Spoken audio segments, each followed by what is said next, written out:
நிலவளம், குடிவளம், சொல்வளம், செல்வவளம், ஆறுகளும் அணைக்கட்டுகளும் ஏரி குளங்களும் நன்றிகளும் ஒன்றிகளும் ஒருங்கே அமையப்பெற்று மாதம் ஒன்று மழை பொழிந்து வருடம் முப்போகம் விளைந்து வரக்கூடிய நாடு எந்த நாடு என்றார்? எந்த நாடு? அழகு பொருந்திய அயோத்தி மாநகரம். சரி, அந்த அயோத்தி மாநகரை திருச்சங்குவின் அருந்தவ புதல்வனாகப்பட்ட அரிச்சந்திர மன்னன் மனைவி சந்திரமதியோடு, மைந்தன் தேவதாசனோடு, மந்திரி சத்திகீர்த்தியோடு நீதி நேர்மை தவறாமல் நெறிமுறையில் வலுவாது ஆலயங்கள் செல்வதும் ஆண்டவனுக்கு அடிபணிகள் செய்வதற்கு அனுதினமும் எக்குறையும் இல்லாமல் தன்னுடைய நாட்டு மக்கள் எல்லாம் போற்றி வாழ்த்தும்படியாகவே செல்வச் சிறப்புடன் ஆண்டு வருகிறார். அரிச்சந்திரன் நீதி வழுவாமல் அயோத்தியை சிறப்பாக ஆட்சி நடத்துகின்ற பொழுது இங்கு இப்படி இருக்க தேவ உலகத்திலே தேவர்கள் முனிவர்களுக்கெல்லாம் அரசன் யார்? தேவேந்திரன். 12 ஆண்டுக்கு ஒரு முறை தேவசபை கூடுவது வழக்கம். அவ்வாண்டு தேவசபை கூடுகிறது. அந்த தேவசபைக்கு 2 பேரும் முனிவர்களை விருந்தினராக அழைக்கப்படுகிறார்கள். கூடியிருக்கின்ற தேவசபையிலே தேவேந்திரன் ஆரம்பிக்கிறார். எப்படி? ஓய் தேவர்களே, முனிவர்களே, என்னையா நீங்கள் 3 உலகமும் சென்று வருகிறீர்கள். மூவுலகிலும் பூவுலகிலே சத்திய வேந்தன், நீதி வழுவாதவன், தன்தாரமின்றி பிறர்தாரம் விரும்பாதவன், அனைத்தும் ஒருங்கே அமையப்பெற்ற அரசன் யாராவது ஒருவன் உண்டா? தாங்கள் எங்காவது பார்த்திருந்தால் தேவசபையில் விவரமாகவும் விளக்கமாகவும் சொல்லலாம் என்று அமரேந்திரன் கேட்கின்ற பொழுது நிறைந்த சபையில் வடிச்சர் எழுந்தார். அமரேந்திரா, நீ சொல்லக்கூடியவன் அனைத்தும் ஒருங்கே அமையப்பெற்ற வேந்தன் திருச்சங்கு மன்னனின் அருந்தவ புதல்வன் அரிச்சந்திர மன்னன் ஒருவனே என்றார் வடிச்சர். வடிச்சருடைய வார்த்தையை கேட்டவுடனே விஸ்வாமுத்திர ஆத்திரத்தோடு பொங்கி எழுந்தார். என்ன? உமது சிசியன் பொய்யன், புலிகன், பித்தன், பேயன், நீதி தவறியவன், பிற தாரத்தை இச்சிப்பவன், கல்வன், காமகன், பொய்யை உருவாய் கொண்டவன். அப்படிப்பட்ட அரிச்சந்திரனை மெய்யென்று இந்த சபையிலே எவ்வளவு அழகாக பேசிக் கொண்டிருக்கின்றேன். ஓய் விஸ்வாமுத்திர முனிவரே, தவத்திலே சிறந்தவர் என்று தலைக்கணம் கொண்டு பேசாதே. அப்படியெல்லாம் பேசவில்லை. அயோத்தி வேந்தன் அரிச்சந்திர மன்னனை புவியோர்கள் அறிய பொய்யன் என்று நிரூபித்து காட்டி விடுவேன் என்று வீரவார்த்தை பேசுகிறீரே, இது உம்மால் நடக்காத காரியம். நடத்தி காட்டுகின்றேன். வடிச்சரே, என்ன? சத்தியம் தவறாத உத்தமன் அயோத்தி வேந்தன் அரிச்சந்திர மன்னன் என்று புகழ்கின்றீரே, அந்த அரிச்சந்திரனை புவியோர்கள் அறிய பொய்யன் என்று நிரூபித்து காட்டியே தீருகிறேன். ஒரு நொடியில் சென்று அரிச்சந்திரனை பொய்யனாக்கி காட்டுகிறேன் என்று அரிச்சந்திரனை சந்திக்க வேண்டும் என்று வடிச்சரிடத்திலே கடும் சபதம் செய்துவிட்டு அயோத்தி மாமன்னனை காண எப்படி வருகின்றார் விஸ்வாமுத்திரர்? கோசலை நாடதற்கு கௌசிகரும் வந்திடவே, கௌசிக மாமுனிவர் கடும் சபதம் செய்துவிட்டு பொய் சொல்லா மன்னவனை, பொய் சொல்ல வைப்பதற்கு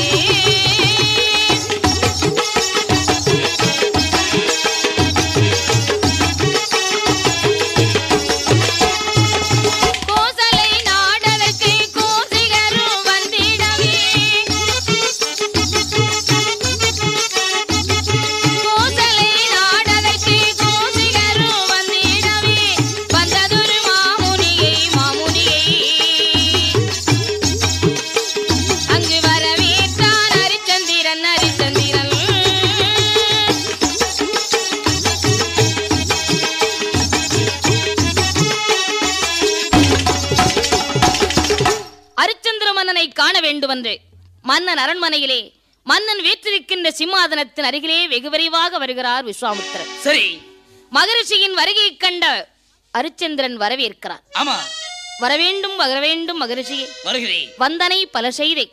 ஐயனே, தங்களுடைய திருப்பாதங்கள் அடியேன் அரண்மனையில் படுவதற்கு நானும் என் முன்னோர்களும் என்ன வாக்கியம் செய்திருக்க வேண்டும். அமருங்கள் சுவாமி. அமருகிறேன். முனிவரை வரவேற்று முனிவருடைய பாதங்களில் தன்னுடைய மணிமுடி பணிய பணிந்து வணங்கி எழுந்து நின்றான் அரிச்சந்திரன். விஸ்வாமுத்திரர், அரிச்சந்திரா, சுவாமி, ஒரு முக்கியமான விஷயமாகத்தான் உன்னை தேடி வந்திருக்கிறேன். அப்படி என்ன விஷயம் சுவாமி? சொல்லுங்கள். சுவாமி, வந்த விஷயத்தை விளங்கும்படி எனக்கு விவரமாக சொல்லுங்கள். இதனால் இதுவரையும் வராத தாங்கள் இன்று தேடி வந்த காரணத்தை விளங்கும்படி விவரமாக சொல்லுங்கள் என்று கேட்கிறார். ஆகட்டும் அரிச்சந்திரா. அரிச்சந்திரா, சுவாமி, நான் இங்கே எதற்காக வந்திருக்கின்றேன் தெரியுமா? காரணம்? உலக நன்மைக்காக நான் ஒரு யாகம் ஒன்று செய்கிறேன். அப்படியா? ஆமா. ஆகட்டும் சுவாமி. அந்த யாகத்திற்கு சிறிது பொருள் வேண்டுமன்னா சிறிது பொருள் வேண்டும். மகரிஷி, அதை உன்னிடமே பெற்று போகலாம் என்று உன்னை நாடி நான் ஓடி வந்திருக்கிறேன். நீ தருகின்றாயமன்னா? யாகத்திற்கு சிறிது பொருள் தானே தேவை. ஆமா, அந்த பொருளை அடியனிடத்திலே பெற்றுக் கொள்ளலாம்.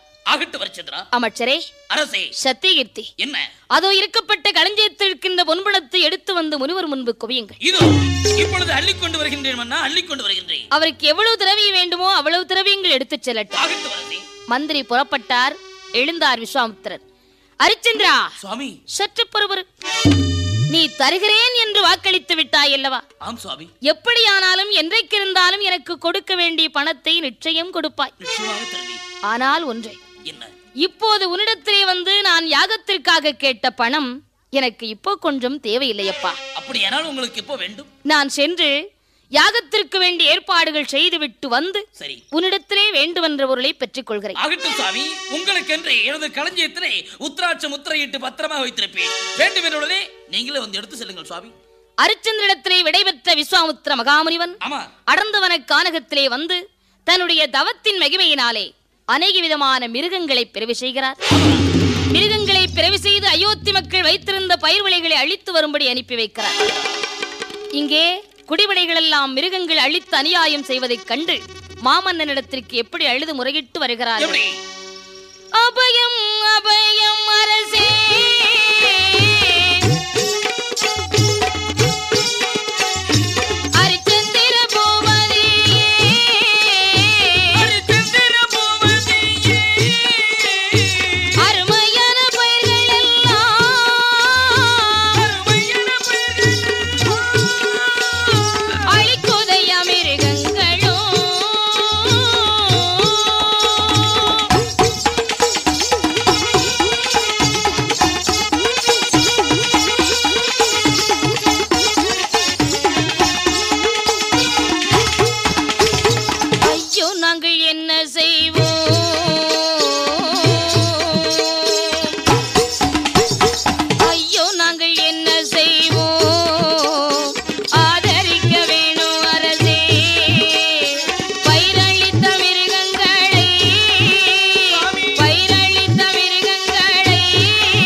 மகாராஜா, பாடுபட்டு வைத்திருந்த பயிர்விளைகள் அனைத்தும் பாழாய் போய்விட்டது. துஷ்ட மிருகங்கள் எல்லாம் வந்து எங்களுக்கு நஷ்டத்தை ஏற்படுத்தி விட்டது. எங்களை தாங்கள் தான் காப்பாற்ற வேண்டும் என்று முறையிட்டு அழுகிறார்கள். குடிபடைகளே, மக்கள் குறையை தீர்ப்பதுதானே மன்னன் கடமை. போய் வாருங்கள், பயிரளித்த மிருகங்களை நான் உயிரிழத்து வருகிறேன் என்று படைகளை திரட்டிய மாமன்னன் அடர்வனத்திலே வந்து மிருகங்களை கொன்று குவிழ்கிறார். அரிச்சந்திரனுடைய அம்புக்கு தப்பி 2 மிருகங்கள் குற்றையிரும் குலையுருமாக விஸ்வாமித்திர முனிவரிடத்திலே வந்து முறையிட்டு அழுகிறது. 2 மிருகங்களுடைய அழுகுரலை கேட்ட மகரிஷி ஆத்திரம் கொண்டு 2 மங்கையர்களை பிறவி செய்கிறார். அடர்வன காட்டுக்குள்ளே 2 பெண்களை பிறவி செய்து என்ன கூறுகிறார்? ஏ பெண்களே, தந்தையே, உங்கள் இருவரையும் இந்த அடர்ந்தவன காட்டுக்குள் நான் எதற்காக பிறவி செய்திருக்கிறேன் தெரியுமா? இதற்காக தந்தையே. அதோ இருக்கக்கூடிய அடர்ந்த வனத்திலே அயோத்தி மாமன்னன் ஹரிச்சந்திர மன்னன் அமர்ந்திருக்கிறார். சரி, அவனிடத்திலே சென்று நீங்கள் ஆடல் பாடல் செய்து அபிநயம் புரிந்திருங்கள். ஆடல் கலையை ஹரிச்சந்திரன் அழகாக ரசிப்பான். நல்லா ரசிப்பாரா? ரசித்து விட்டு உங்களிடத்திலே வந்து என்ன கேட்பான் தெரியுமா? என்கிட்ட வந்து என்னத்தை கேட்பாரு? உங்கள் ஆடல் கலைகள் எல்லாம் சிறப்பாக இருந்தது, உங்கள் ஆடல் கலைக்கு பரிசு என்ன வேண்டும் என்று கேட்பான். அதுக்கு நாங்க 2 பேரும் என்ன கேட்கணும்? மன்னனை மயக்கி பேச வேண்டும். நல்லா பேசும், அதுக்கு தான் தங்கச்சி இருக்காளே. மன்னா, என்ன நாங்கள் வேண்டுவது பொன்னல்ல பொருள் அல்ல, வேற என்ன? தாங்கள் எங்கள் இருவரையும் ஆலை மணமுடிக்க வேண்டும் என்று நாங்கள் கேட்கணும். ஆமா, எங்கள் 2 பேரையும் திருமணம் செய்ய மறுத்து விட்டால், உங்கள் இருவரையும் மணமுடிக்க மறுத்து விட்டாரையானால் அடுத்த பரிசு என்ன பரிசு? ஆட்சி குடை, பூச்சக்கர குடை வேண்டும் என்று கேளுங்கள். அதையும் கொடுக்க மறுத்து விட்டா? அதையும் கொடுக்க மறுத்தால் என்னிடம் வாருங்கள். பின்னால் நடப்பு அனைத்தையும் நான் பார்த்து வருகிறேன். வெற்றியுடன் திரும்பி வாருங்கள். 2 மாதர்களும் ஹரிச்சந்திர மன்னன் அருகிலே வந்து எப்படி ஆடல் பாடல் நடத்துகிறார். தலைவா தவ புதல்வா வருகவே,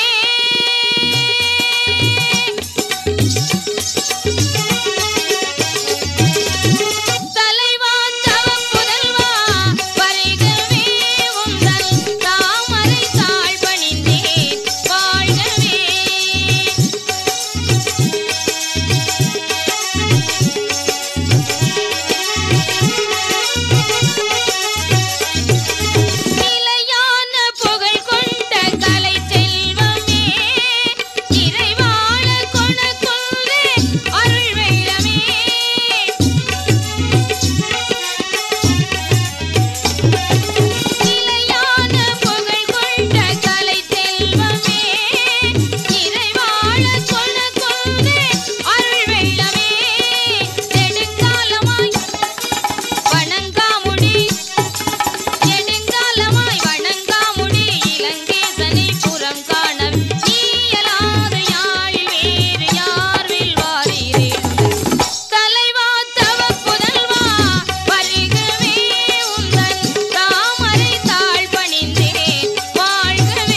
மாதர்களும் அரிச்சந்திர மன்னன் அருகிலே வந்து ஆடல் பாடல் நடத்துகிறாள். பெண்களுடைய நாட்டிய கலையை அழகாக ரசித்தார். அம்மா, என்ன உங்கள் ஆடல் கலைகள் எல்லாம் மிக மிக அழகாக இருந்தது. அப்படியா? அதைக் கண்டு நான் அன்புற்று ரசித்தேன். உங்கள் ஆடல் பாடலுக்கு பரிசு என்ன வேண்டும்? மன்னா, பெண்களே, நாங்கள் கேட்கின்ற பரிசு எல்லாம் தருவீர்களா? கொடுக்க வேண்டிய பரிசாக இருந்தால் கொடுக்க எதிர்பார்த்து கொண்டிருக்கிறேன். கேளுங்கள். கொடுக்க வேண்டிய பரிசுதான். எங்கே கேளுங்கள். அரசே, பெண்களே, நீங்கள் எங்கள் 2 பேரையும் திருமணம் செய்ய வேண்டும். பெண்களே, எங்க 2 பேரையும் கட்டிக்கோங்க. என்னது? நான் உங்கள் இருவரையும் மணமுடிக்க வேண்டுமா? ஆமா. அம்மா, எங்க 2 பேரையும் கட்டிக்கோங்க. பொன்பொருள் கேட்டால் கொடுப்பேன்.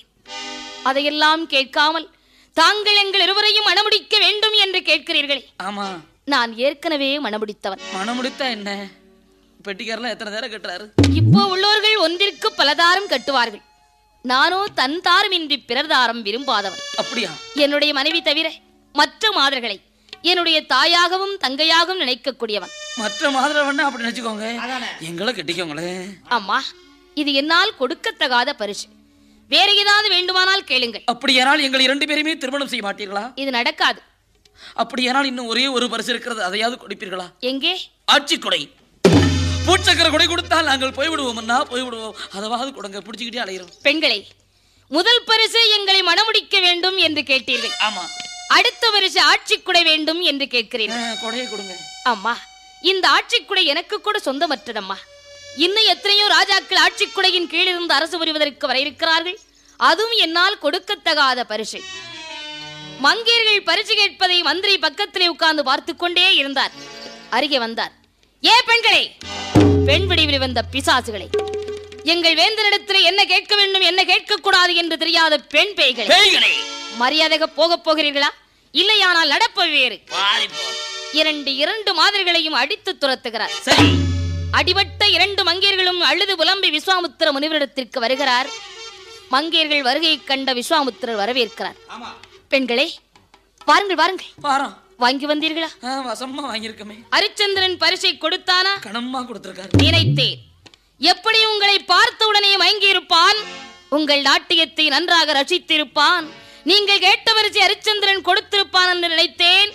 அதேபடி வாங்கி வந்து விட்டீர்களே. வசமா கொடுத்திருக்கார். பெண்களே, என்ன உளறுகின்றீர்கள்?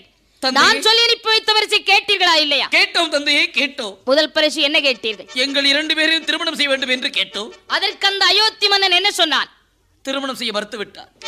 இருவரையுமே மணமுடிக்க மறுத்து விட்டானா? ஆமா, என்னையாவது கட்டிக்கோங்க, முடியாதுட்டார். அடுத்து என்ன கேட்டாய்? ஆட்சிக்குடை பூச்சக்கரை கொடை கேட்டோம். அதற்கு அந்த அயோக்கியர் என்ன கூறினார்? அதையும் கொடுக்க மறுத்து விட்டார். ஆட்சிக்குடையும் கொடுக்க மறுத்து விட்டானா? அதுக்கப்புறம் காவலாளி வந்து சும்மா சவுக்கையால இழுத்தெறிஞ்சிட்டாங்க. எனக்கு கூட பரவாயில்ல, அக்காளுக்கு பாருங்க கொலக்கட்டையா. என்னது? நான் அனுப்பி வைத்த மிருகங்களையும் அழித்தான் அயோத்தி மாமன்னன். உங்கள் நாட்டியத்தை கண்டு ரசித்து துரத்தி விட்டு அடித்து துரத்தி இருக்கிறார். புறப்படி என்னோடு. 2 மங்கையர்கள் அழைத்துக் கொண்டு விஸ்வாமுத்திர மகாமுனிவர் அரிச்சந்திர மாமன்னன் அமர்ந்திருக்கின்ற இடத்திற்கு வருகிறார். சரி. மகரிஷியின் வருகையை பார்த்தவுடனே அரிச்சந்திரன் பாதார விந்தங்களில் விழுந்து பணிந்து வணங்கி நிற்கிறான். விஸ்வாமுத்திர மகாமுனிவர் அரிச்சந்திர மன்னனுடைய மணிமுடி எட்டி உதைத்தார். அரிச்சந்திரா, எழுந்திரடா. அரிச்சந்திரா, நான் அனுப்பி வைத்த 2 மாதர்களையும் ரசித்துவிட்டு ஆடல் பாடலை ரசித்துவிட்டு பரிசு கொடுக்காமல் அடித்து துரத்தி இருக்கிறார். இந்த மங்கையர்கள் இருவரும் என்ன பரிசு கேட்டாள்? சுவாமி, 2 பெண்களுமே கேட்கத்தகாத பரிசுகளை கேட்டார்கள் சுவாமி. ஆகினால் அடியேன் கொடுக்க மறுத்தேன். கேட்கத்தகாத பரிசு, அப்படிப்பட்ட பரிசு என்ன கேட்டு விட்டாள்? இங்கு வந்து ஆடல் பாடல் எல்லாம் முடித்து விட்டு அவர்கள் 2 பேர்களையுமே திருமணம் செய்ய வேண்டும் என்று கேட்டார்கள் சுவாமி. ஏன் இந்த பெண்களை மணமுடித்தால் ஆகாதா? எப்படி சாமி முடியும்? இந்த பெண்கள் என்ன அழகில்லாதவளா? உள்ளவர்களா? இல்லை அந்தஸ்து இல்லாதவளா? உள்ளவர்கள் தான் சுவாமி. அப்புறம் ஏன் இந்த மங்கையர்களை நீ மணமுடிக்க மறுத்தாய்? என்னுடைய தாரத்தை தவிர மற்ற பெண்களை பார்த்தால் என்னுடைய தாயாகவும் என்னுடைய சகோதரியாகவும் நினைப்பேனே தவிர என்னுடைய தாரம் என்று அடியேன் ஒருபோதும் நினைக்க மாட்டேன் சுவாமி. தன் தாரம் என்று பிரதாரம் விரும்ப மாட்டேன் சுவாமி. அடியேன் பிரதார விரும்ப மாட்டேன். ஓஹோ, தன் தாரமின்றி பிரதாரம் விரும்பாதவன். ஆகவேதான் இந்த மங்கையர்களை நீ மணமுடிக்க மறுத்து விட்டாய். ஆமா சுவாமி. அடுத்த வருஷம் என்ன கேட்டாள்? ஆட்சிக்குடை பூச்சக்கர கொடை கேட்டார்கள் சுவாமி. ஏன் அதையாவது கொடுத்து நிப்பிருக்கலாம் அல்லவா? எப்படி சாமி கொடுக்க முடியும்? அனைத்தும் தெரிந்து நீங்களா சுவாமி இப்பேற்பட்ட வார்த்தையை சொல்லிக் கொண்டிருக்கின்றீர்கள்? இந்த ஆட்சிக்குடை எனக்கு சொந்தமான ஆட்சிக்குடையா? இந்த அரசாங்கத்திற்கே சொந்தமான ஆட்சிக்குடை. அதை நான் எப்படி சாமி கொடுக்க முடியும்? எனக்கு பின்னால் எத்தனையோ ராஜாக்கள் ஆள்வதற்கு இருக்கிறார்களே. ஆகினால் அதை கொடுக்க முடியாது என்று அறிவித்தேன் சுவாமி. சுவாமி, இன்றைக்கு இந்த அடியேன் மீது உங்களுக்கு என்ன கோபமோ? சுவாமி, நானோ தன் தாரமின்றி பிறர் தாரம் விரும்பாதவன் என்று என்னை பற்றி நன்றாக தெரிந்த நீங்களே ஒன்றிற்கு பல தடவை அரிச்சந்திரா, இந்த பெண்களை மணமுடித்தால் என்ன, அரிச்சந்திரா மணமுடித்தால் என்ன என்று கேட்கிறீர்கள். ஆனால் ஒன்று, இந்த பெண்களின் நாட்டியத்திற்கு பரிசாக யான் எனது கண்ணை வேண்டினும் ஈகுவே, யான் காக்கும் மண்ணை வேண்டினும் மனமுகந்தளிப்பே. ஆனால் இந்த ஈனமாதர்களை மணமுடிக்க அடியேன் ஒருபோதும் இசையேன் சுவாமி, ஒருபோதும் இசையே. அரிச்சந்திரா சுவாமி, என்ன குருநாய், உன்னுடைய கண்ணை கேட்டாலும் கொடுப்பா எப்படித்தானே? இந்த பெண்கள் நாட்டியத்திற்கு பரிசாக என் கண்களை கேட்டாலும் நிச்சயம் கொடுப்பேன். நீ ஆடக்கூடிய நாட்டை கேட்டாலும் கொடுப்பா எப்படித்தானே? எனது நாடாகிய மண்ணை கேட்டாலும் மனமுகந்தளிப்பே. அப்படியால் இந்த பெண்களுக்கு ஆடல் பாடல் பரிசாக உன் நாட்டை தாரை வார்த்து கொடுப்பார். ஆகட்டும் சுவாமி, உங்கள் விருப்பப்படி என்னுடைய நாடு நகரை தாரி வார்த்து கொடுக்க. ஆகட்டும் சுவாமி.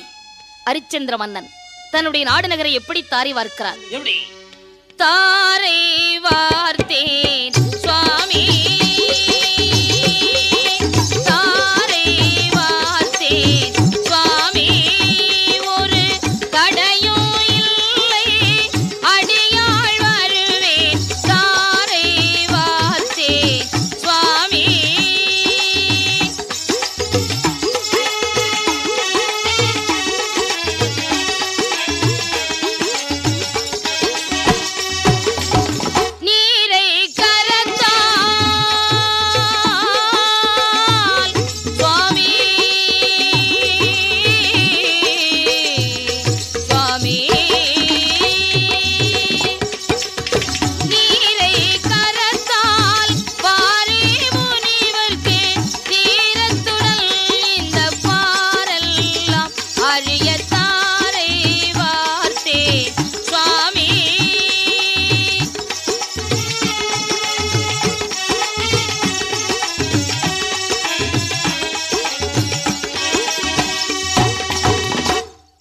விருப்பப்படியே நாடு நகரை தாரி வார்த்து கொடுத்து விட்டேன் சுவாமி. நாடு நகரை தாரி வார்த்து கொடுத்த உடனே, அரிச்சந்திரா, நாடு நகரை தாரி வார்த்து கொடு என்று சொன்ன உடனே எனக்கு கொடுத்து விட்டாய். இருந்தாலும் இன்னொரு முக்கியமான விஷயம் அப்பா. என்ன விஷயம்? கொஞ்ச நாளைக்கு முன்பு இங்கு வந்து உன்னிடத்திலே யாகத்திற்காக பொன்பணம் கேட்டிருந்தேனே. ஆமா சுவாமி. அரிச்சந்திரா, என்ன?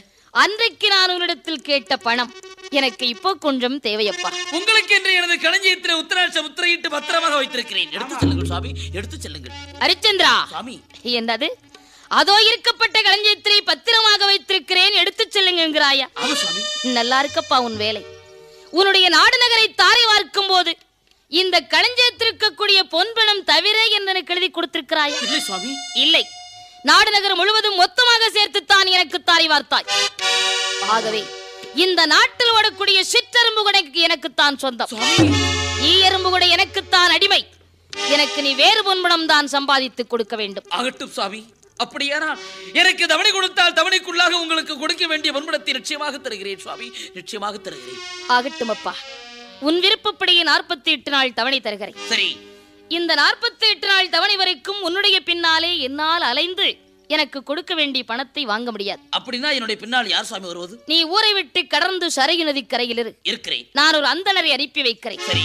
நான் அனுப்பி வைக்கக்கூடிய வேதியிடத்திலே எனக்கு கொடுக்க வேண்டிய பணத்தில் எள்ளளவும் குறையாமல் கொடுத்தனும். ஆகட்டும் சுவாமி. போய் வா. போய் வருகிறேன்.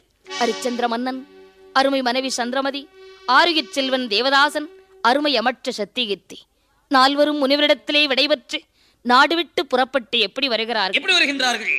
கோசலை நாடு இழந்தேன், குடிபடைகள் நான் இழந்தேன்.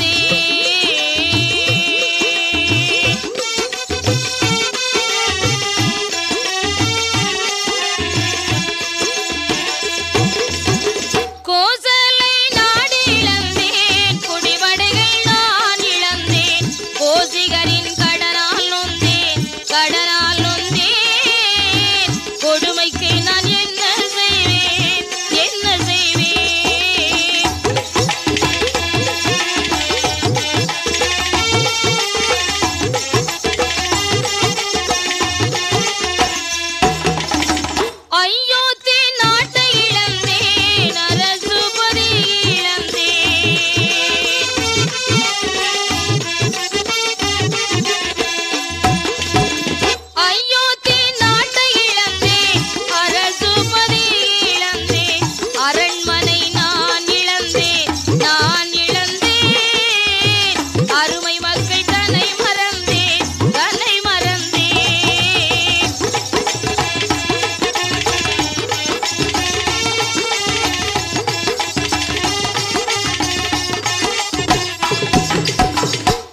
அயோத்தி நாட்டை இழந்தேன், அரண்மனையை பிரிந்தேன், ஆறுயிர் கொடிபடைகளை மறந்தேன், அரும்பாவியாகவே புறப்பட்டு விட்டேன். ஜெகதீசா, எல்லாம் உன் செயல், என்னாலாவது ஒன்றுமே இல்லை ஆண்டவா என்று இறைவன் மீது சாட்சி வைத்து மனைவி மைந்தன் மந்திரியோடு நட்சத்திர வேதியர் துணையால் அடர்ந்த வனங்களை கடந்து வருகின்றார்கள். நட்சத்திர வேதியர் விஸ்வாமுத்திர முனிவருடைய சூழ்ச்சியாலே அரிச்சந்திரனுக்கு பல இம்சைகளை கொடுக்கின்றார். அத்தனை இம்சைகளையும் கடந்து அடர்ந்த வனங்களை கடந்து நடந்து ஈசன் வாழும் காசிமா நகரம் வருகிறார்.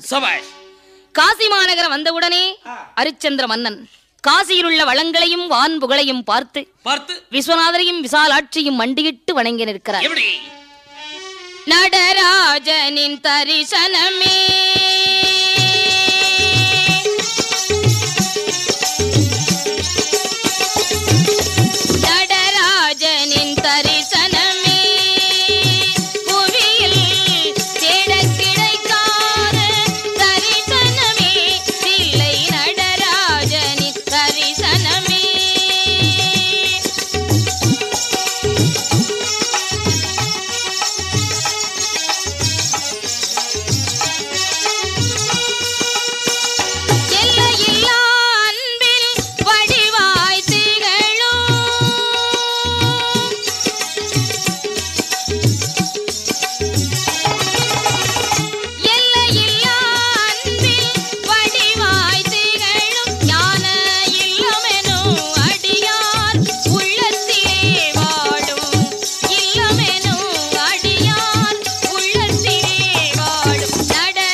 காசி விஸ்வேசா, கருணாகரா, காசி விசாலாட்சி, எனக்கு நீதான் நல்லருள் புரிய வேண்டும் தேவி என்று விஸ்வநாதரையும் விசாலாட்சியும் அண்டியிட்டு வணங்கி நிற்கிறார் அரிச்சந்திர மன்னன்.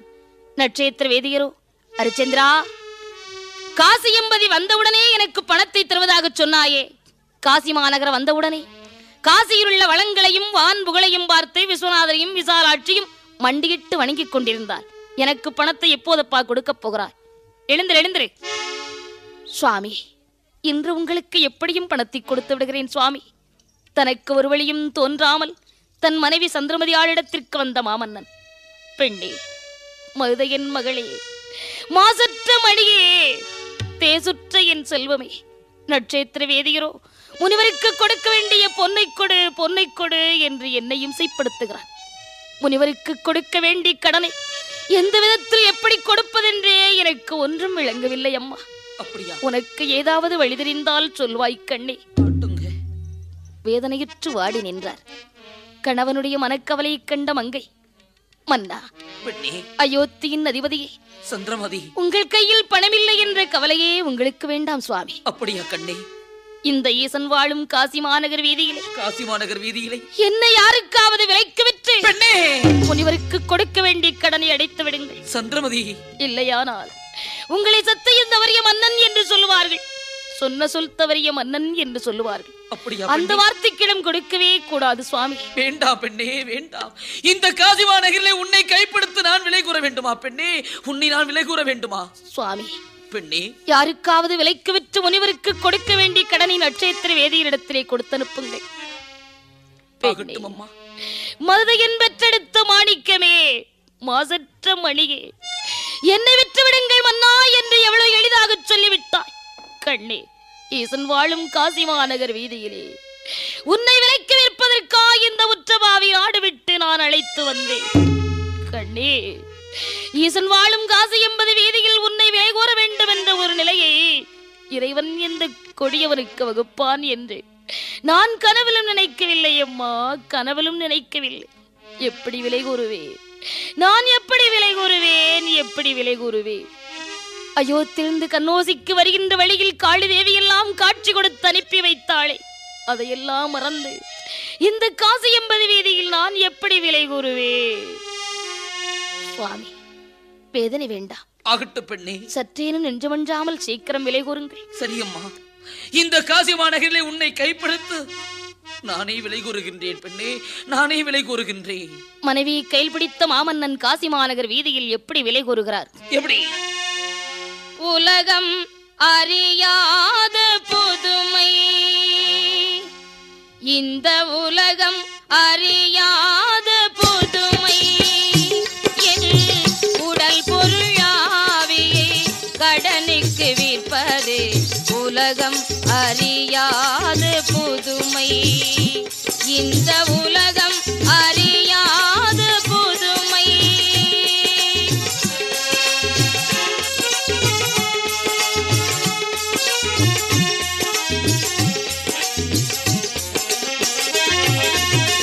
அலைகடல் மேவும் துரும்பதை போலே, யானை வாயில் கரும்பதை போலே,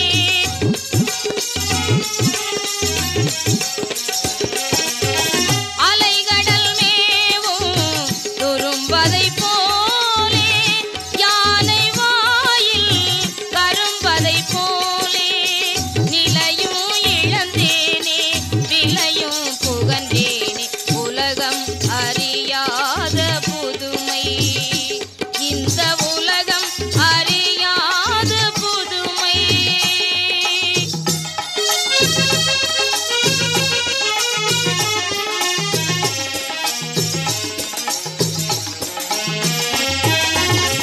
கேளுமையா விலை கேளுமையா, வாழ பிறந்தோன் நிலை பாருமையா. கேளுமையா விலை கேளுமையா, வாழ பிறந்தோன் நிலை பாருமையா. தன்மானம் எந்நாளும் பெண்மானம் ஒன்றே, பெண்மானம் காக்கவே பிறந்தவள் அன்றோ.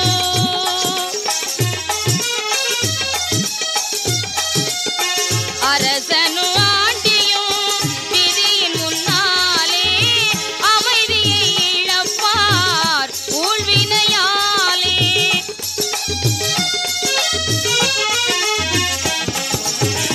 அரசனு ஆண்டியும் விதியின் முன்னாலே, அமைதியை இழப்பார் ஊழ்வினையாலே. அந்த அனுபவம் வாழ்வில் நேர்ந்ததனாலே உலகம் அறியாத புதுமை, இந்த உலகம் அறியாத புதுமை.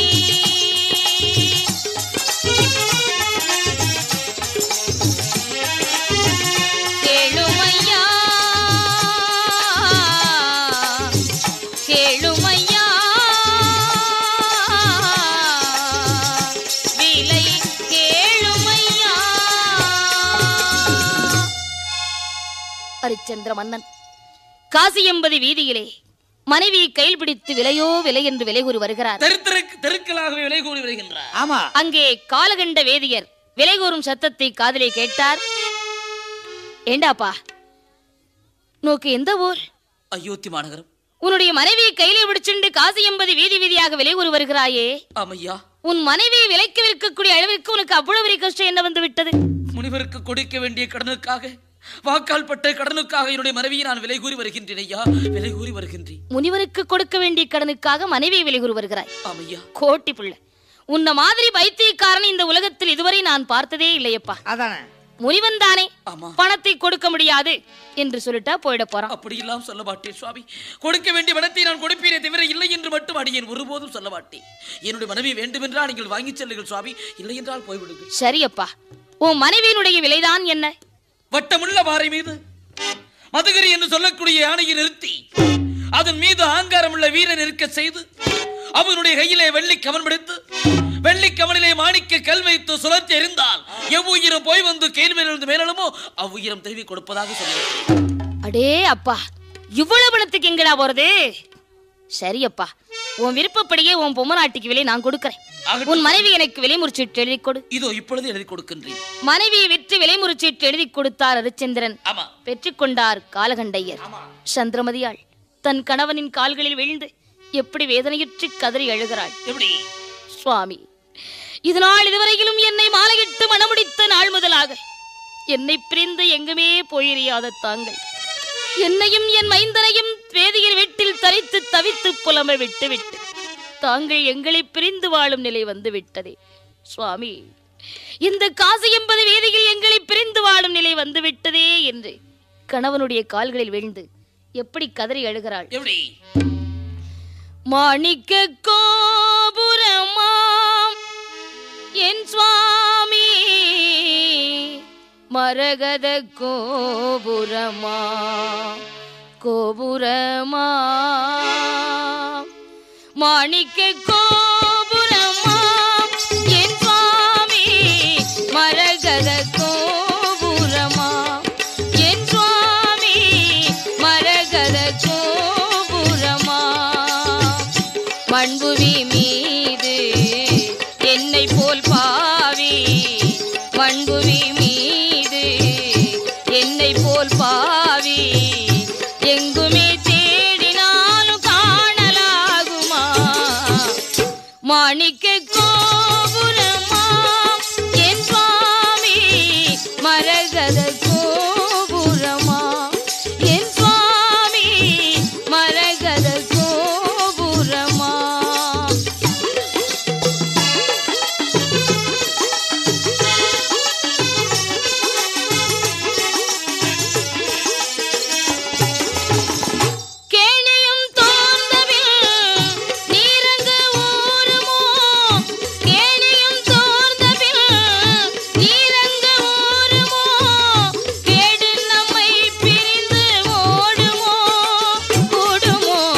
மாணிக்க கோபுரமா என் சுவாமி மரகத கோபுரமா என் சுவாமி மரகத கோபுரமா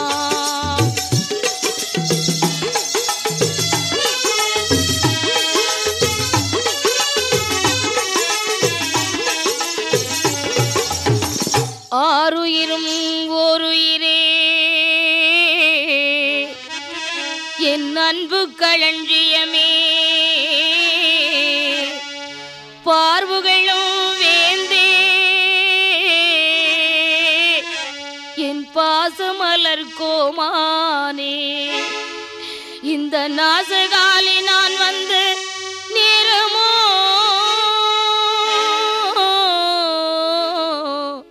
இப்படியும் தங்களுக்கு துன்பம் வந்ததே என் கண்ணாளா காவிய தலைவா நான் மாணிக்க கோபுரமா என் சுவாமி மரகத கோபுரமா என் சுவாமி மரகத கோபுரமா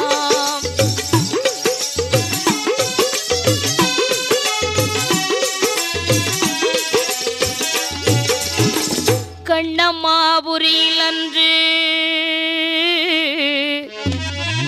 நான் கண்களால் கண்டவுடன் என் நெஞ்சில் இடங்கொண்ட நாளையிலே என் காவல் தெய்வம் என்று கட்டினேனே கோவில் ஒன்று கெடுவினை சூழ்நிலைகள் கோவில் தன்னை இடித்திடுமோ இறந்தாலும் இறப்பேன் இடிப்பதற்கு விடுவேனோ நான் எத்தனை பிறவிகள் எடுத்தாலும் மறப்பேனோ அடுக்கடுக்காய் துன்பங்கள் அலையலையாய் சோதனைகள் நடப்பதற்கு காரணமோ நான் வந்த நேரம் என்று நினைக்கின்றேன் நெஞ்சு உருகி நிற்கின்றேன் நான் மாணிக்க கோபுரமா என் சுவாமி மரகத கோபுரமா என் சுவாமி மரகத கோபுரமா பண்பு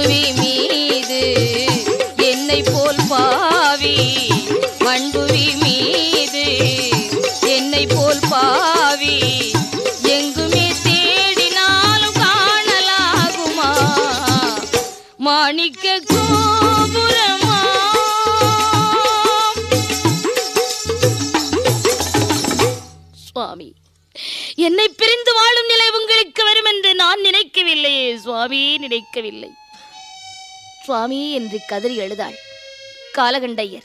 அரிச்சந்திரா, கணவனும் மனைவியும் கட்டி பிடிச்சு என்று அழுதுன்றா எப்போது என்னுடைய ஆத்துக்கு போவது? அதானே போய்க்கிறேன் சுவாமி.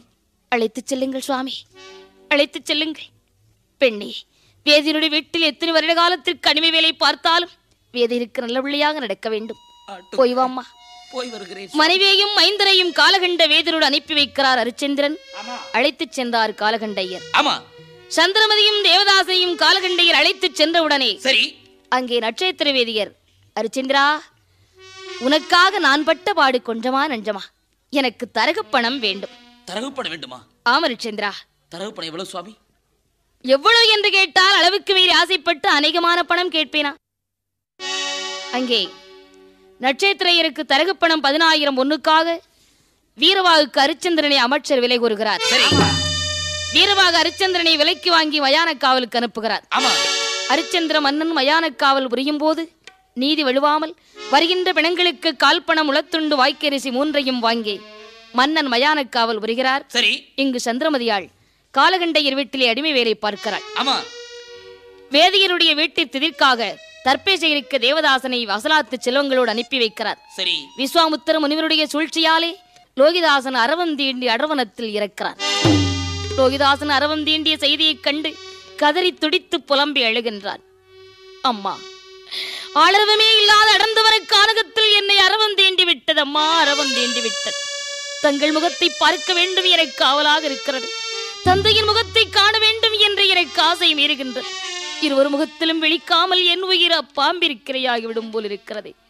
அம்மா, அம்மா, நீ இருந்தால் அன்பு மொழி கேட்டிருப்பேன். யாரும் இல்லா நாதையாய் நானே. அம்மா, நீ இருந்தால் அன்பு மொழி கேட்டிருப்பேன்.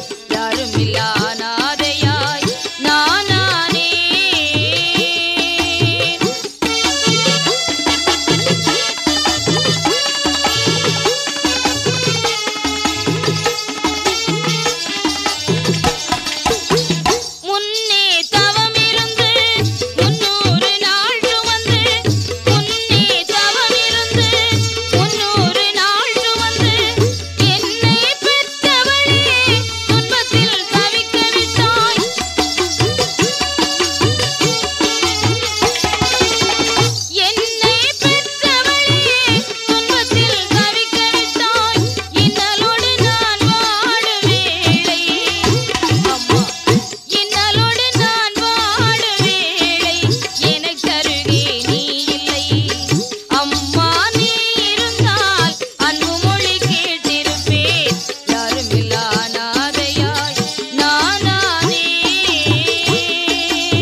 அம்மா அம்மா அம்மா அம்மா என்று அழுது லோகிதாசனுக்கு விஷம் தலைக்கேறி அந்த இடத்திலே அரவத்திற்கிரையாக இறந்து விட்டான்.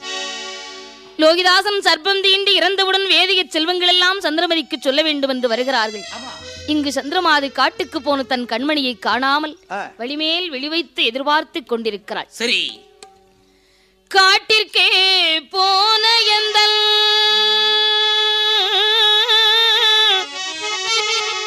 கண்மணி அந்தியாயோ, காட்டிற்கே போன எந்தல் கண்மணி அந்தியாயோ, வீட்டிற்கு வரவும் காணோ வேகுதென் கும்பி ஐயோ ஐயோ ஐயோ. நாட்டுள்ள மைந்தர் விட்டு நடந்து முன் வந்திட்டானோ, கேட்டுமே வருவோம் என்றார். கிட்டிட இடமோ காணே காணே காணே காணே மகனை காணே காணே வனம் போன மகள் வர வனம் போன மகள் வர காணேன் என்ன செய்வேன்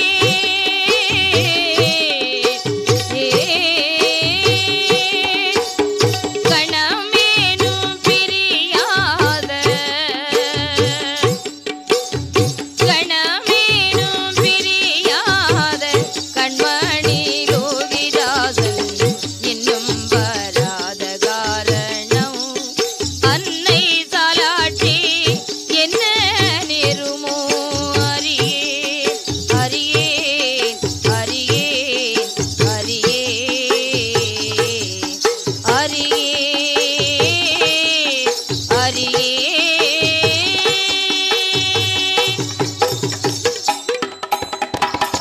காட்டுக்கு போன என் கண்மணி இன்னும் வீட்டுக்கு வர காணவில்லை. பாத தெரியாமல் அலைகிறானோ, பசியால் பரவிக்கிறானோ, வேதிய செல்வங்களை பிரிந்து விட்டானோ என்னவோ தெரியவில்லை என்று மகனை காணாமல் எதிர்பார்க்கிறாள். வேதிய செல்வங்கள் வருவதை பார்த்தாள். ஓடோடி வந்தாள். வாருங்கள் வாருங்கள் குழந்தைகள், எல்லோரும் காட்டுக்கு போய் வந்து விட்டீர்களே. ஆமா மாமி. எங்கேப்பா என் குழந்தை? மாமி, காடகத்திலே கிச்சான பாம்பு குடிச்சு கிச்சான இறந்துட்டான் மாமி. ஐயோ, என் குழந்தை இறந்து விட்டானா? கண்ணே, எப்படியும் வேதிர் விட்டு ததிக்கு தற்பை சேகரித்து விட்டு வருவாய் என்று வழிவையில் விளைவைத்து காத்திருந்தேனடா. பருவம் தீண்டி இறந்து விட்டாயா மகனே? 10 மாதம் சுமந்து பெற்று வளர்த்து புற்றில் வாழும் நாகத்திற்கு கிரை கொடுத்து விட்டேனடா மகனே. உன் தந்தை வந்து என் குழந்தை எங்கே என்று கேட்டார். உன் தந்தைக்கு என்ன பதில் சொல்வேன்? பெற்ற வயிறு பற்றி எரிகின்றதடா மகனே, உன்னை நான் இனி எங்கே காண்பேன்? மகனே மகனே மகனே என்று அழுது வேதிரிடத்திற்கு ஓடோடி வந்தாள். தன் குழந்தை அடக்கம் செய்ய அனுமதி பெற்றாள். சரி சுவாமி, காட்டுக்கு போன என் கண்மணியை அடக்கம் செய்துவிட்டு பொழுது விடுவதற்குள் வீடு வந்து விடுகிறேன். ஆகட்டும் சந்திரமதி என்று வேதிகரின் கட்டளையால் தன் மகன் அரவம் தீண்டி இறந்து கிடக்க பல வேலைகளை செய்து முடித்துவிட்டு கண்மணியை காண வேண்டும் என்று இரவு நேரத்திலே, நள்ளிரவு நேரத்தில் காட்டுக்குள் தன் மகனை எப்படி தேடி வருகிறாள்? எப்படி தேடி வருகின்றாள் சந்திரமாது? கண்ணே, இனி நான் உரை எங்கேடா காண்பேன்? மகனே என்று கல்லும் முள்ளும் காலில் குத்த மகனை தேடி ஓடி வருகிறாள். ஆலமரத்தடியில் தன் மகனை இலைதழைகளால் மூடி வரைத்திருப்பதை கண்டாள். சரி கண்ணே, கோசலை நாட்டு மன்னன் பெற்ற கோவேந்தே, அயோத்தி மன்னன் பெற்றெடுத்த அருமை இளவரசே, அடுபுறத்தில் அரவம் தீண்டி இறந்து கிடக்கின்றாயா? காலையில் பசிக்கு உணவு கொடுக்காத அனுப்பி வைத்த இந்த பாதைக்கு உன் அன்னை வந்திருக்கிறேன். பாருடா பார் மகனே. 3 மரம் 1 2 3 மரம், மொத்தம் 3 மரம், ஆக மொத்தம் 3 மரம். நான் தான் அதிலே பட்ட மரம், நான் தான் அதிலே பட்ட மரம். 3 மரம் 3 மரம், 1 2 3 மரம், மொத்தம் 3 மரம், ஆக மொத்தம் 3 மரம்.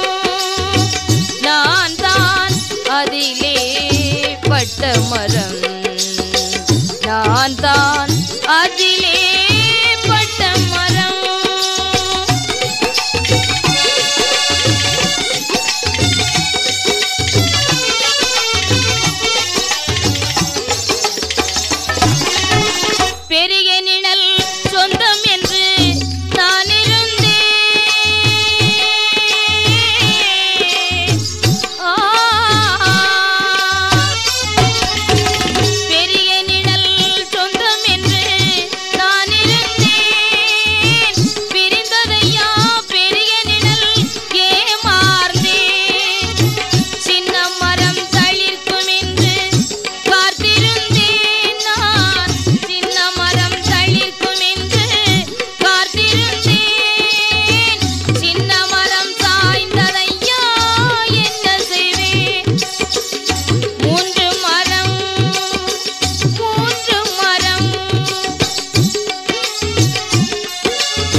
இழந்து விட்டேன்.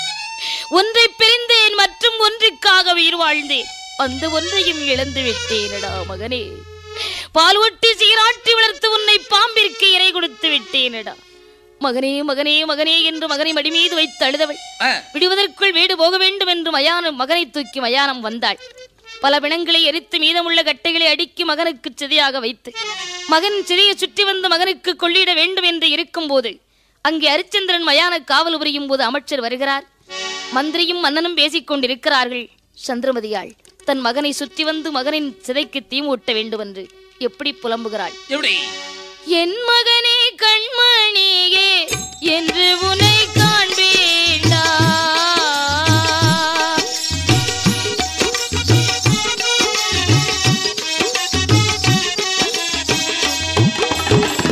என் மகனே கண்மணியே என்று உன்னை காண்பேண்டா, அம்மா என்று ஒரு வார்த்தை அழைத்திடுவாய் கண்மணியே கண்மணியே. அம்மா என்று ஒரு வார்த்தை அழைத்திடுவாய் என் மகனே. இந்த விதி வரும் என்று நான் எண்ணவில்லை சிந்தையிலே, இந்த விதி வரும் என்று நான் எண்ணவில்லை சிந்தையிலே. இந்த விதி வரும் என்று நான் எண்ணவில்லை சிந்தையிலே, மாண்டு நீயும் மடிவாயென்று மனதிலையும் எண்ணலையே ஆண்டி நீயும் மடிவாயல்றி மனதிலை கண்ணே. அயோத்தியங்களுக்கு ஆண்மகனாக பிறந்த பொழுது உன் தந்தை தன் கண்ணுக்கு பின்னால் அயோத்தி அரசாள மகன் பிறந்து விட்டான் என்று மகிழ்ச்சி வெள்ளத்தில் அமர்ந்திருந்த உன் தந்தைக்கு நான் என்ன பதில் சொல்வேனடா கண்ணே. தூண்டில் படும் மீனது போல் மாண்டாயோ என் மகனே, தூண்டில் படும் மீனது போல் மாண்டாயோ என் மகனே. என் திசையில் நான் வருந்த என்னுடைய கண்மணியே, என் திசையில் நான் வருந்த என்னுடைய கண்மணியே. என் திசையில் நான் வருந்தே மாண்டாயோ என் மகனே. என் திசையில் நான் வருந்தே மாண்டாயோ என் மகனே. மகனை சுற்றி வந்து பல பிணங்களுக்கு மத்தியிலே மகன் சிதைக்கு தீமூட்டினாள். அரிச்சந்திர மன்னன் யாரோ ஒரு பெண்ணானவள் சிதைக்கு தீமூட்டுகிறாள் என்று அருகே வந்தார். சரி, ஏ பெண்ணே, எனக்கு கொடுக்க வேண்டிய கால்பணம் உளத்துண்டு வாய்க்கரிசி மூன்றும் கொடுக்காமல் உன் மைந்தன சிதைக்கு தீட அனுமதிக்க மாட்டேன். அதானே யாருடைய கண்ணி? ஐயா, கால்பணமும் உளத்துண்டுக்கும் கதையில்லாத ஏழை, வாய்க்கரிசி கொடுக்க வகையற்ற பரம ஏழை. என்னுடைய கஷ்ட நிலையை உங்கள் எஜமானனை கூட பார்த்தாலும் மனமிறங்கி உத்தரவு கொடுத்திருவார். என் மீது கருணை காட்டி என் குழந்தை அடக்கம் செய்ய அனுமதி கொடுங்க. ஏ பெண்ணே, என்னுடைய எஜமானனை கொடுத்தாலும் நான் கொடுக்க மாட்டேன். கடமையிலிருந்து நான் தவற மாட்டேன் பெண்ணே, கடமையிலிருந்து தவற மாட்டேன். ஏ பெண்ணே, உன்னிடத்திலே கதி இல்லை? இல்லை. உன்னுடைய பதி இல்லை? தற்சமயம் இங்கில்லை. உனக்கு சொந்த பந்தம் சுத்தத்தார்கள் யாருமே உனக்கு இல்லை? யாரும் கதி இல்லை. அடி சண்டாளி, உன்னுடைய கழுத்தில் கிடக்கிற மாங்கல்யத்தை பார்த்தால் 1000 பொண்ணு சண்டாளி, அதை வைத்துக் கொண்டு இல்லை என்று கூறுகின்றாயே, அதை விற்றாவது கொடு. ஜெகதீசா, ஜெகத்ரட்சகா, சர்வேசா, தேவர்களும் மூவர்களும் காண முடியாத என் மாங்கல்யத்தை, என் பத்தாவை என்று ஒருவர் கண்களாலும் பார்க்க முடியாத தாலியை இந்த மயானத்தில் பிணஞ்சிடுவோன் பார்க்கவும் விதித்து விட்டாயே, விதித்து விட்டாயே. நான் என்ன நீதி தவறினேனா? இல்லை நெருங்கி மறந்தேனா? என்ன தவறு செய்தேன் இறைவா? இந்த கொடியவன் என் தாலியை பார்க்க விதித்து விட்டாயே, விதித்து விட்டாயே. இறைவா இறைவா இறைவா என்று தாலியை பார்த்தவுடன் தரை மீது விழுந்து புரண்டு அழுதாள் சந்திரமாது. அரிச்சந்திர மன்னன் தேவரோடு மூவர் காணா மாங்கல்யம், பத்தாவி என்று ஒருவர் கண்களுக்கு தெரியாத மாங்கல்யம் என்றால் நமது மனைவி சந்திரமதிக்குத்தான் இருக்கின்றது என்று அருகே வந்து விசாரித்தார். இந்த பெண் யார் என்று தெரியவில்லையே. சந்திரமதியாள் அயோத்தி மாமன்னர் அரிச்சந்திரனுடைய மனைவி என்றும் தன் குழந்தை தேவதாசன் என்றும் விளக்கமாக சொல்லுகிறாள். தன்னுடைய மனைவி என்பதை தெரிந்த மாமன்னன், பெண்ணே, யாருடைய குழந்தையாக இருந்தாலும் வழக்கமாக கொடுக்க வேண்டிய பொருள் கால்பணம் உளத்துண்டு வாய்க்கரிசி 3 கொடுக்க வேண்டும். சரி, எனக்கு கொடுக்க வேண்டிய வாய்க்கரிசி கொடுக்க வேண்டாம். என் எஜமான் வீரவாக்கு சேர வேண்டிய கால்பணம் உளத்துண்டு 2ஐயும் வாங்கி வா என்று அனுப்பி வைக்கிறார். அப்படியா? சந்திரமதியாள் கால்பணம் உளத்துண்டு வாங்க வேண்டும் என்று வருகின்ற வழியிலே விஸ்வாமுத்திர முனிவருடைய சூழ்ச்சியாலே காசிராஜின் மைந்தனாகப்பட்ட பாலகனை திருடர்கள் பலர் சேர்ந்து அவன் அணிந்திருந்த ஆடை ஆபரணங்களை கலற்றிக் கொண்டு மைந்தனை கொன்று தெருவீதியிலே வீசிவிட்டு செல்ல அதே வீதி வழியாகவே வருகிறாள் சந்திரமாது. பிள்ளை பாசத்தாலே தன்னுடைய குழந்தையைத்தான் பூதங்கள் தூக்கி கொண்டு வந்து போட்டுவிட்டதோ என்று எண்ணி மைந்தனை தூக்கி மடி மீது வைத்து அழுதாள். காசிராஜன் அனுப்பி வைத்த காவலர்கள் சந்திரமதியை கைப்பிடியாக பிடித்து காசிராஜன் முன்பு கொண்டு நிறுத்துகிறார்கள். சரி மன்னா, காவலர்களே, இவள்தான் நமது இளவரசனை கொன்ற கொலைகாரி. இவளை பிடித்த இடத்தில் இவள் தவிர யாதொரு சாட்சியும் இல்லை. என்னுடைய மகனை கொன்று விட்டாளா இவள்? அப்படியானால் மயானத்திலே காவல் புரிந்து வரக்கூடிய காவலனுடைய கையாலே இவளை வெட்டும்படியாக ஆணையிட்டேன். இழுத்து செல்லுங்கள் இவளை மயானத்திற்கு. அப்பா, மயான காவல் புரியும் காவலனை உன் கையாலே இவள் கொலை செய்ய வேண்டும் என்பது மன்னனுடைய கட்டளை. நிறைவேற்று. ஆகட்டும், போய் வாருங்கள். அரசனிட்ட கட்டளை நான் அப்படியே நிறைவேற்றுகிறேன். கண்ணே, கொள்ளிக்காசு வாங்கி வாரேன் என்று சொல்லிவிட்டு வந்து சென்றாய். கொலைகாரி பட்டத்தோடு நிற்கிறாய். நீதான் குழந்தையை கொன்றாய். மன்னா, ஏதோ விதி விளையாடுகிறது. உங்கள் கையால் நான் மடிய வேண்டுமானால் கொடுத்து வைத்தவள். கட்டிய கணவன் கையால் ஒரு மனைவிக்கு சாவோ என்றால் இதைவிட ஒரு பெண்ணுக்கு என்ன புண்ணியம் வேண்டும்? என்னை கடமை தவறாது கொலை செய்யுங்கள் என்கிறாள். அரிச்சந்திர மன்னன் மனைவி என்று கூட பாராமல் மனைவி வெட்டுவதற்கு பொன்வாளை ஓங்கி நின்றார். விஸ்வாமுத்திரர், அரிச்சந்திரா சற்று பொறு. என் வார்த்தைக்காக உன் மனைவியை வெட்டவில்லை என்று ஒரு வார்த்தை சொல். அன்றைக்கு எனக்கு தாரி வார்த்த பொருள் அனைத்தையும் உனக்கு திரும்ப கொடுக்கிறேன். கடைசியாவது ஒரு பொய் சொல்வார் என்று நீங்கள் எதிர்பார்க்க வேண்டாம் சுவாமி, எதிர்பார்க்க வேண்டாம். தடுக்காதீர்கள் சுவாமி, தள்ளில்லுங்கள். என்னுடைய மனைவி வெட்ட போகிறேன். சத்தியமே ஜெயம், சத்தியமே ஜெயம். சத்தியத்தை நான் கடைபிடித்தது உண்மையானா என்னுடைய மனைவி சந்திரமதி இறக்கவே மாட்டாள். சத்தியத்தில் இருந்து நான் தவறியவளாக இருந்தால் என்னுடைய மனைவி சந்திரமதி இருப்பாள். இதோ வெட்டுகிறேன். சத்தியமே ஜெயம். மனைவி வெட்டும் போது சந்திரமதியாள் கழுத்தில் மலர் மாலையாக விழுந்தது. தேவர்கள் பூமாரி பொழிய தேவதத்தம் உழைக்கினார்கள். பகவான் பார்வதி வேறும் காட்சியளித்து, அரிச்சந்திரா, எங்களை மன்னித்து விடப்பா. உன்னை மிகவும் சோதித்து விட்டோம். இனிமேல் அயோத்தி நீதான் ஆட்சி புரிய வேண்டும் என்று காசிராஜன் மைந்தனையும் லோகிதாசனை உயிரிழப்பி கொடுத்துவிட்டு பகவான் பார்வதி வேறும் மறைந்தார்கள். சரி, கடைசியில் விஸ்வாமுத்திர ஓடோடி வந்தார். அரிச்சந்திரா, சுவாமி, என்னையும் மன்னித்து விடப்பா. நீங்கள் தான் என்னை மன்னிக்க வேண்டும். தேவசபையிலே வடிச்சனிடத்திலே உன்னை பொய்யனாக்கிடுவேன் என்று நான் சபதமெல்லாம் செய்தேன். சரி, நான் தோற்றுவிட்டேன், நீ ஜெயித்து விட்டாய். அரிச்சந்திரா, உன் புகழ் மேலோகம் மட்டும் தெரிந்தால் போதாது, 3 உலகம் தெரிய வேண்டும் என்பதற்காக நான் நடத்திய நாடகமே இது. அப்படியா? அரிச்சந்திரா, இனிமேல் எப்படி அயோத்தி நீதான் ஆட்சி புரிய வேண்டும். அரிச்சந்திரா, அப்படியானால் இந்த 56 தேசத்து மன்னர்களிலே யாராவது ஒரு தேசத்து அரசனுக்கு உன்னுடைய நாட்டை மணிமுடி சூட்டி வைத்தால் உனக்கு சம்மதம் தானே? 55 தேசத்து ராஜாக்களிலே நீயும் ஒரு தேசத்து அரசன் தானே? உனக்கே மறுபடியும் மணிமுடி சூட்டுவோம். அரிச்சந்திர மன்னன் சிரசிலே மணிமுடி தரித்து அரிச்சந்திர மன்னன் மறுபிறவி எடுத்து மணிமுடி தரித்து மனைவி மக்களோடு மணிமங்கலமாகவே வாழ்ந்து